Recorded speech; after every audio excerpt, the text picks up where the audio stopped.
I want to start with the Victory Day speech earlier this week. What did and did not surprise you? How do you relate to the way Putin decided to present to his country and the world on this very important day? You know, I had a bunch of different reactions to it. The first one was tragedy, Ian. This is a really important day in the history of Russia, history of Ukraine, history of all countries that fought, that are now independent, that used to be part of the Soviet Union to defeat fascism. I attended that event as an ambassador a couple of times, and one of the best parts of my job as ambassador was meeting veterans that fought against fascism, and that he used such a sacred day to tie it to this horrible war in Ukraine and tie them all together, I just found to be really unbecoming. That's the first thing. Second, it was a nothing burger as a speech. That was my main, all this build, oh my goodness, another big play on the chessboard for Putin, mobilization, and it was nothing. It was just the same old stuff. A couple of lies. He always has to, do that as a way to make his argument. But it was really underwhelming to me as a speech. Aesthetically as a speech, it was not one of his best speeches.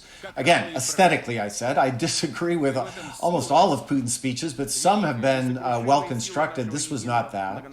And it makes me think that maybe he's just run out of steam and ideas in terms of this war that he's conducting in Ukraine. Does it make you think that he's trying to keep his options open? He's not actually sure which way the war is going to play out for himself at this point? Great point. I think that's exactly right. He couldn't declare victory on Victory Day because that would sound silly. Even to Russians, it would sound silly, by the way. He couldn't do that. He's changed the war objectives very clearly, right? So if we were talking 2 months ago, he had a really big agenda. Ukrainians are just Russians with accents, according to Putin. They were supposed to be swallowed back in. That didn't work. He was supposed to denazify Ukraine. That failed. Demilitarize Ukraine. That failed. He didn't seize the major cities, including Kiev. He lost the Battle of Kiev. I think that'll be a historic event in Ukrainian nationhood. And when you read history books 50 years from now, that's going to be a big moment. He lost that. So now he had to change it to Special Military Operation Zashita Donbasa, right? In the defense of Donbas. That is not the phraseology that he used 2 months ago.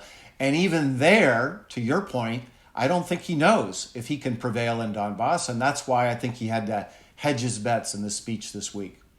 Now, he did say that in the Donbas, that the Russians are defending their territory.